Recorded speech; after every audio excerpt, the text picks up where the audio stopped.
On October 28th, Russian forces continued their military operations in the vicinity of Avdiivka, but failed to capture new areas. The day before, according to Russian sources, they approached Novokalinov, which is located 7 kilometers north of Avdiivka. A blogger associated with Russia emphasized that Russian troops carried out operations in the vicinity of Stepa Severn and in the southern region of Avdiivka. Another military blogger from Russia reported on fighting taking place near the Avdiivka coking plant and along the railway line. On October 26th, Budasov expressed his belief that Russian forces had advanced to within 600 meters of the northern industrial area of Avdiivka. On the same day, Russian media released a video showing attacks by Russian forces on Ukrainian positions. In turn, the Ukrainian General Staff reported that their troops repelled attacks in several places, including Avdiivka, Stepa, and Keramik. Military experts indicate that the Russian command involved most of the 8th Combined Arms Army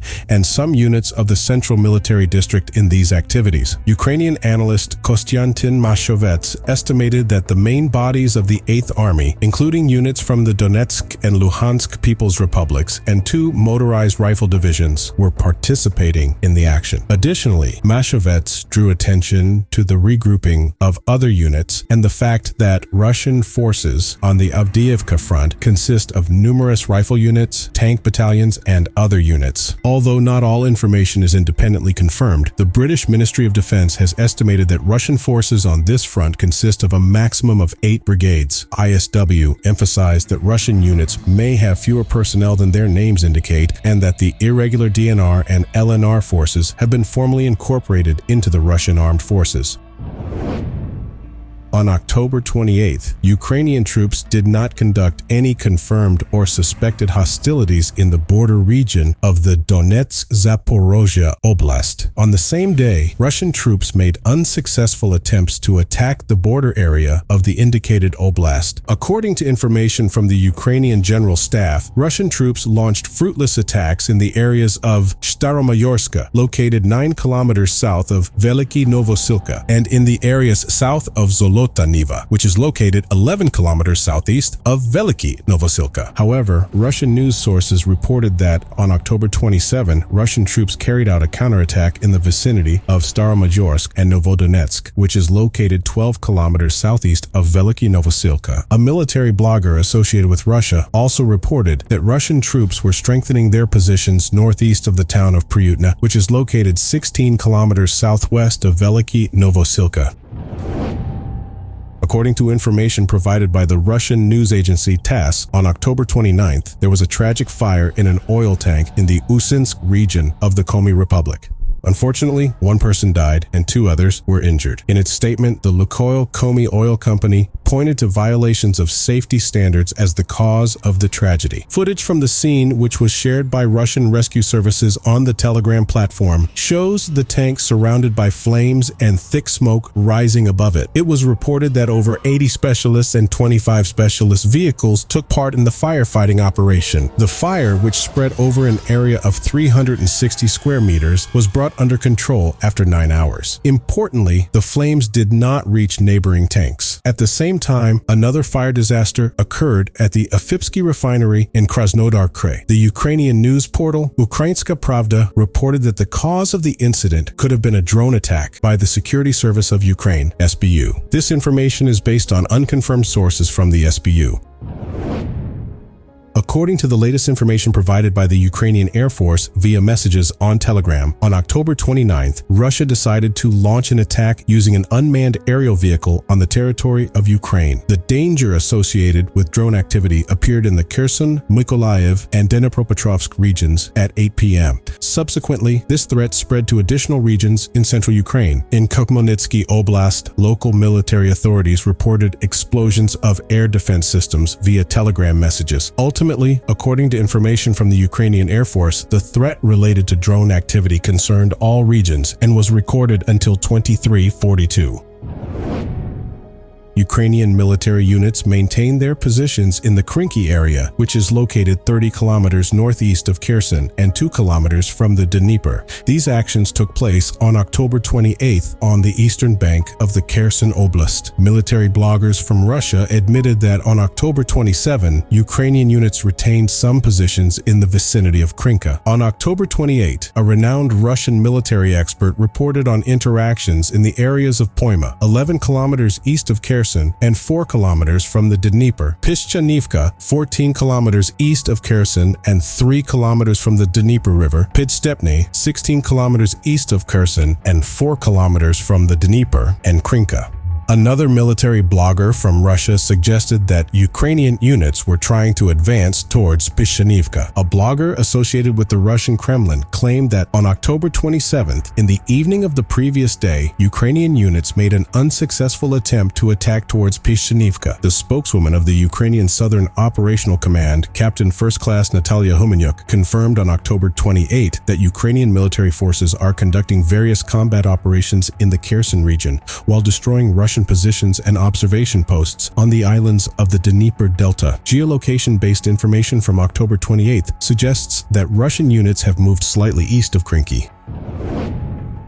The latest information from the United Kingdom Ministry of Defense shows that the Russian authorities are taking steps to conceal certain information. The Russian Ministry of Education has advised higher-level educational institutions to avoid discussions on adverse developments in the political, economic, and social spheres in the country as part of their curricula. The British Secret Services interpret these actions as an attempt to suppress criticism of the intervention in Ukraine, especially in the context of the upcoming elections in March 2024, in which Vladimir Putin is expected to be re-elected. The analysis of intelligence data indicates that the steps taken may make the political discourse in Russia even more dominated by the narrative imposed by the Kremlin. Military experts from Ukraine and other countries, in an interview with Kyiv Independent, emphasized that political interests, not logical strategic considerations, guide the decisions of the military sphere in Ukraine. According to the latest information, people supporting Ukraine carried out a cyber operation targeting Russian telecommunications companies operating in the areas of Ukraine under Russian occupation. Mikhailo Fedorov, minister responsible for digitalization in Ukraine, announced the attack by Ukrainian IT specialists on key Russian telecommunications service providers such as Krim Telecom, Miranda Media, and Mir Telecom. These actions had an impact on communications in occupied Crimea and other regions such as Donetsk, Luhansk, Zaporizhia, and Kherson. Other sources indicate that the Ukrainian Security Service, SBU, took part in the attack on a Russian-backed former politician with separatist beliefs, Oleg Zarev. On October 28, many domestic media cited unconfirmed information from an anonymous informant from the SBU who claimed that the service was related to the attempted assassination of Zarev. According to information, Karyao has been in intensive care since that date.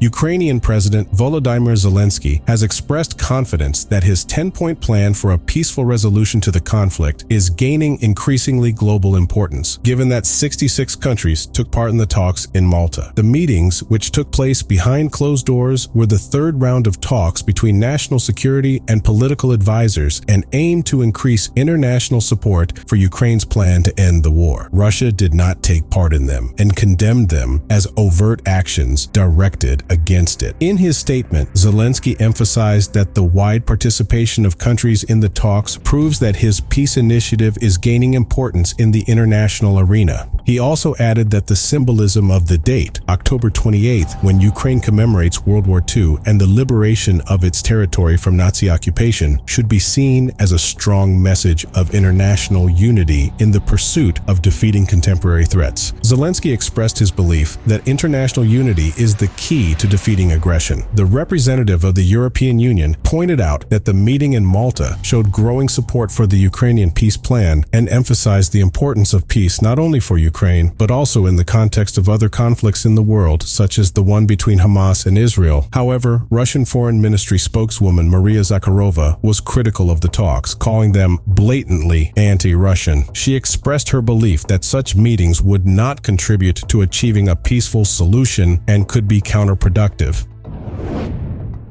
The European Union's chief representative for foreign affairs and security policy, Josip Boral, traveled to Odessa on Saturday to express solidarity with Ukraine a year after Russia unjustified the annexation of 4 Ukrainian regions. During a speech at the Transfiguration Cathedral in Odessa, Boral emphasized that Odessa should be known for its incredible heritage and beauty, but has become world famous because of Russia's aggressive actions. He also mentioned the painful consequences of the conflict for Odessa and all of Ukraine. Boral stressed the European Union's determination to support Ukraine, striving to restore its full territorial sovereignty and establish lasting peace.